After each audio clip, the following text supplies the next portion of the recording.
Alright, as I was so rudely interrupted, I have a few comments to make about this movie, which has caused a lot of controversy amongst my friends. Most of them hate this movie with a passion. This is probably said in the last video, but if not, I'm saying it again. I honestly like the movie Elf.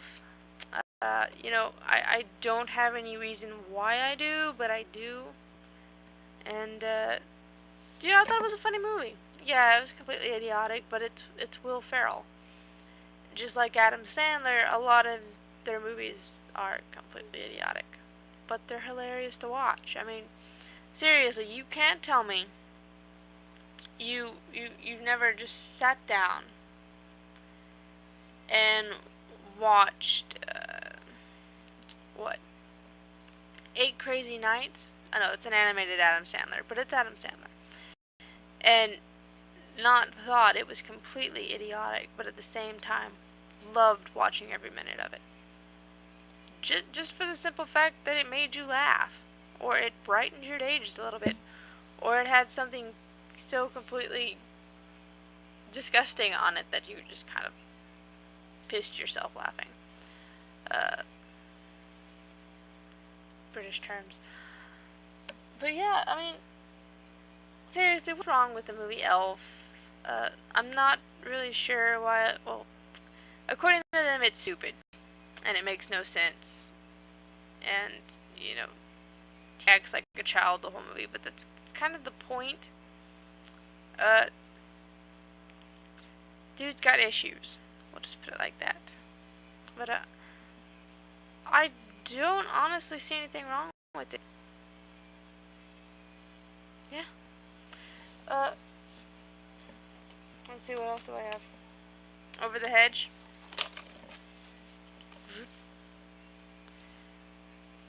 There you go. Question on the turtle. If a turtle's tail tingles, does that really mean it's bad luck? Is it a bad thing? Tail tingles. Because I have a friend whose ass tingles when they get nervous. I'm serious. Their ass tingles when they get nervous, and the turtle kind of reminds me of them. In other words, the squirrel in this movie. Now, I despise squirrels because they're after world domination, and I already own the planet. So, as far as I'm concerned, they can all just kiss my ass. Cause Santa said so too. He did. I have proof. He gave me 2 candy canes and told me face to face, in front of a crowd of people, that he would grant me world domination and destruction of all squirrels.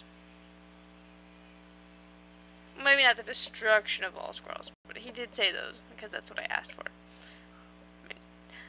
I'm an animal lover. I'm not an animal hater or anything like that. But come on, squirrels.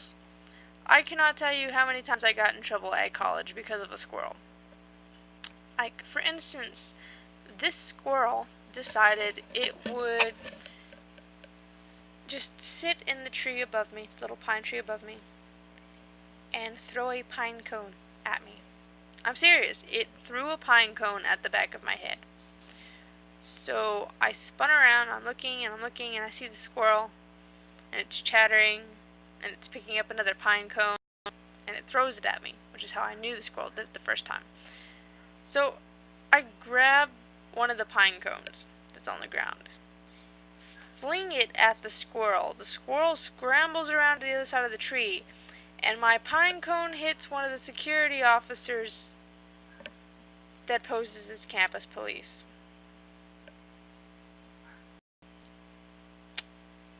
He wasn't too happy, and he definitely didn't believe my whole squirrel in a tree throwing pine cone story. Was a fun day. Try explaining that one to your parents. What happened, sweetheart? Oh, well, a maniac squirrel throwing pine cones in a tree, and you tried to fight back, and little bastard dodged my attack, and the police officer took the attack and then didn't believe that the squirrel started it. I mean, what else are you going to say, seriously? A squirrel starts a fight with you with a pine cone. You throw the pine cone back at the squirrel to get it. The squirrel runs off, not the pine cone. And the pine cone pummels a police officer in the head. The squirrel started it. Seriously, the squirrel definitely started that fight.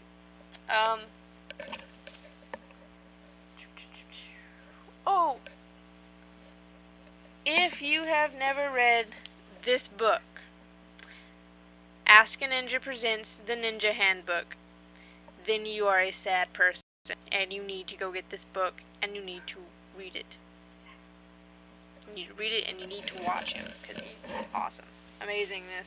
And let me see if I can find one of my parts.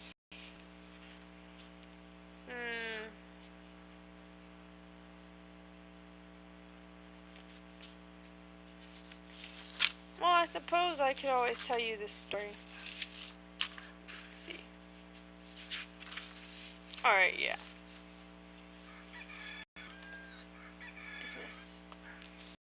So, this is going to be the story of Snuggle Snuff and the Wonder Nut. Yeah. Yeah, I don't really understand that title either. Of course, anything with the word snuggle and snuff in the same sentence kind of worries me. Snuggle Snuff.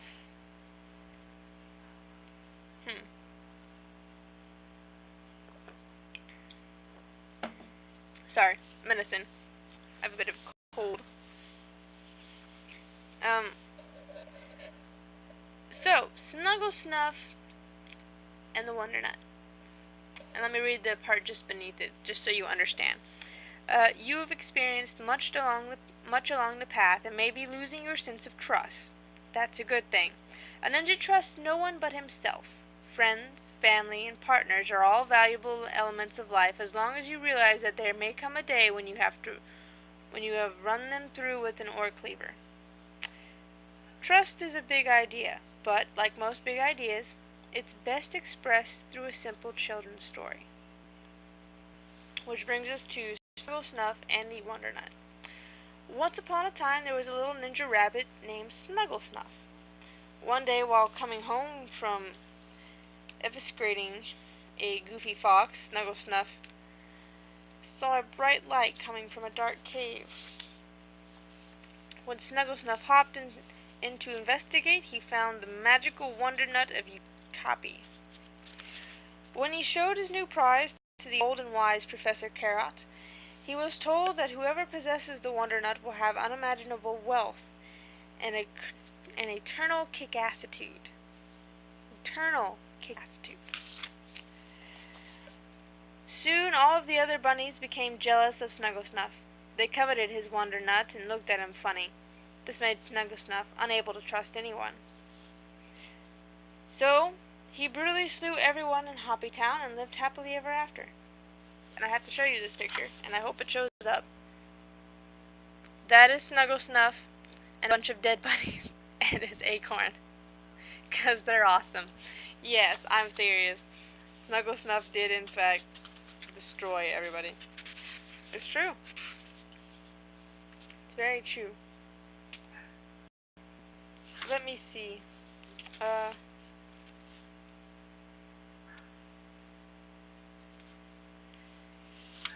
me find one more thing for you, and I will tell you that, and then I'll probably go ahead and leave you guys alone.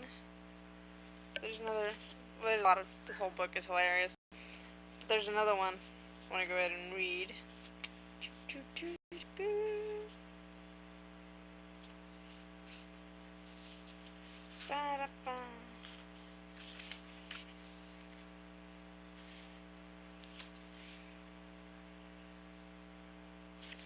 Alright, so I'm gonna read to you Jumping in the Way.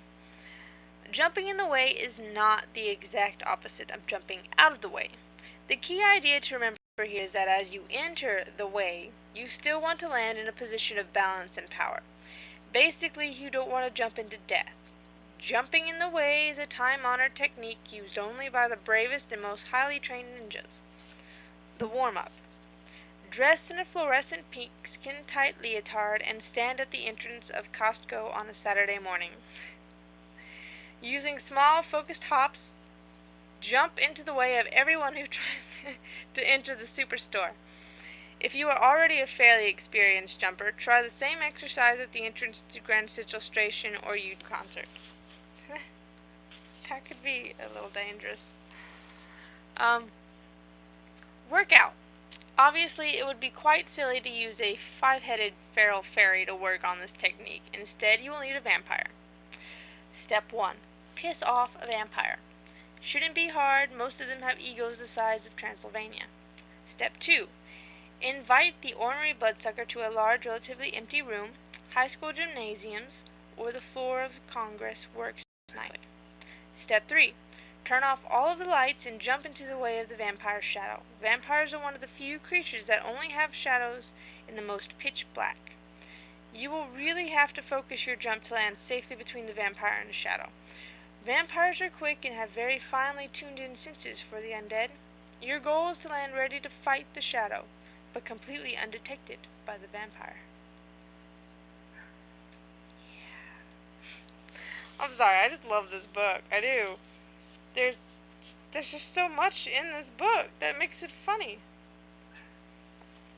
Okay, one more. I know I said I'd leave you alone, but one more. Jumping around. Jumping around is a rare but useful tool. Yeah. It's also an extremely advanced technique that takes years of diligent training before even the mildest attempt can be made. There are no novice exercises or satisfactory single-panel illustrations to capture the intensity of jumping around. But for the purposes of general enlightenment, here are 5 of the main rules for jumping around. 1. Have a reason. Jumping around takes a lot of energy. 2. Don't jump around like an idiot. Plan each jump as much as possible so that you don't look stupid. 3. Jumping around is not just jumping up and down. Diversify. If you are going to jump around, really jump all around. Do not jump to the beat. An easy trap for rookies. Most beasts, except ogres, have a decent sense of rhythm. They will catch on and stick something through you on the downbeat. Mix up. That's number 5. Mix up your jumping around with another random movement like scurrying, jolting, twisting, jamming, and flipping out. Alright. Please go buy this book.